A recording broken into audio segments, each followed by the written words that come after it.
നമ്മളിപ്പോൾ ഇരിക്കുന്നത് തിരുവനന്തപുരം സെൻട്രൽ സ്റ്റേഡിയത്തിലാണ്. ഇതാണ് കലോത്സവത്തിൻ്റെ 63ാമത് സ്കൂൾ കലോത്സവത്തിൻ്റെ പ്രധാന വേദി ഇവിടെയാണ്. 70,000 സ്ക്വയർ ഫീറ്റുള്ള പന്തലാണ് തയ്യാറാക്കിക്കൊണ്ടിരിക്കുന്നത്.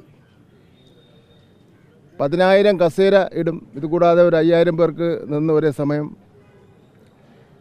കലാപരിപാടിയിൽ കാണാം. പത്രക്കാർക്ക് വേണ്ടി 24 പ്രത്യേക ക്യൂബിക് സംവിധാനങ്ങൾ, സ്റ്റോൾ സംവിധാനങ്ങൾ ഏർപ്പാട് ചെയ്തിട്ടുണ്ട്.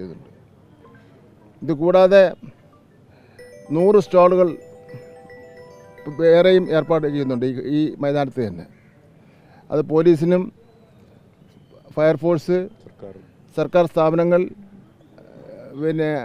DMO തുടങ്ങിയവർക്ക് വേണ്ടിയാണ്. ഇതുകൂടാതെ 30ഓളം വരുന്ന 30+5 35ഓളം വരുന്ന വാഷ്റൂംസ് ശരിയാക്കിയിട്ടുണ്ട്. ട്രാഫിക് പാർക്കിങ്ങിന് വേണ്ടി പ്രത്യേക സൗകര്യങ്ങൾ ഏർപ്പാട് ചെയ്യുന്നുണ്ട്. മൈതാനത്തിനകത്ത് വാഹനങ്ങൾ കയറുന്നത് പാസിൻ്റെ അടിസ്ഥാനത്തിലോ അല്ലെങ്കിൽ നിയന്ത്രണ വിധേയമായിട്ടുണ്ടായിരിക്കും കയറ്റിവിടുന്നത്. 2025 ജനുവരി മാസം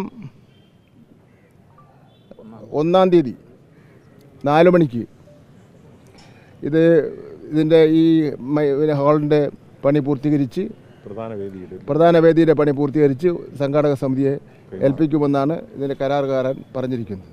ഈ 25 വേദിയാണെന്ന് പറഞ്ഞല്ലോ. 25 വേദി നദികളുടെ പേരായിട്ട് ഇട്ടിട്ടുള്ളത്. ഈ വേദി, നാം ഇരിക്കുന്ന വേദി ഭാരതപ്പുഴയാണ്. ഇത് യുവജനോത്സവത്തിൻ്റെ ചരിത്രത്തിൽ ആദ്യമായിട്ടാണ് ഇങ്ങനെ ഒരു പരിസ്ഥിതി സൗഹൃദമായിട്ടുള്ള പേരും കുട്ടികളുടെ ഇടയിൽ പുതിയൊരു ആശയം വളർന്നു വരുന്നതിന് വേണ്ടി ഉപകരിക്കുന്ന രൂപത്തിലുള്ള പേരുകൾ ഞങ്ങൾ തീരുമാനിച്ചിട്ടുള്ളത്.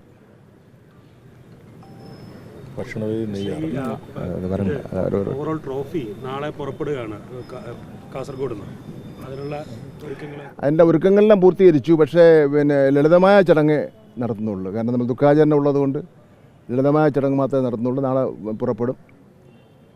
ഇവിടെ 3-ാം തീയതി തലസ്ഥാന നഗരിയിൽ എത്തിച്ചേരും. അല്ല, 1-ാം തീയതിയോടുകൂടി ദുഃഖാചരണം മാറുമല്ലോ. നമുക്ക് 3-ാം തീയതി ഗംഭീരമാക്കി കൊണ്ടുവരാം. ജില്ലാ അതിർത്തിയിൽ വെച്ച് സ്വീകരണം ഉണ്ടാവും. നഗരാതിർത്തി എന്ന് പറഞ്ഞ സെൻറ്റ് മേരീസ് സ്കൂളിൻ്റെ അവിടെ വെച്ച് സ്വീകരണം ഉണ്ടാവും. ആഘോഷമായിട്ട് തന്നെ കൊണ്ടുവരാം. നമുക്ക് ആരംഭിക്കുന്നത് ലളിതമായിട്ട് ചടങ്ങോടുകൂടിയാണ് ആരംഭിക്കുന്നത്. നാളെ അതിൻ്റെ ഒരു അവസാന രൂപം കൊടുത്തിട്ടില്ല. നാളെ 3 മണിക്ക് പോലീസ് ഓഫീസർമാർ, ജില്ലാ കളക്ടർ തുടങ്ങിയവരുടെ യോഗം ചേരുന്നുണ്ട്. അവരൊരു സ്കീം തയ്യാറാക്കും. നമുക്ക് ബുദ്ധിമുട്ടില്ലാതെ കാര്യം നടത്തുന്ന രൂപത്തിലൊരു സ്കീം തയ്യാറാക്കും. ഇതിന് ചുറ്റുമുള്ള ചില സ്ഥലങ്ങളെല്ലാം ഞങ്ങൾ കണ്ടുവച്ചിട്ടുണ്ട്. ബുദ്ധിമുട്ടൊന്നും ഉണ്ടാവാതെ തന്നെ ചെയ്തതിന് വേണ്ടി കഴിയും. എല്ലാവരുടെയും സഹകരണം വേണം എന്ന് മാത്രമേ ഉള്ളൂ. എൻ്റെ വാഹനം ഇന്ന സ്ഥലത്ത് മാത്രമേ ഞാൻ പാർക്ക് ചെയ്യുള്ളൂ, നിർബന്ധം പിടിക്കില്ലെന്നുള്ള ഒരു കാര്യം മാത്രമേ ഉള്ളൂ.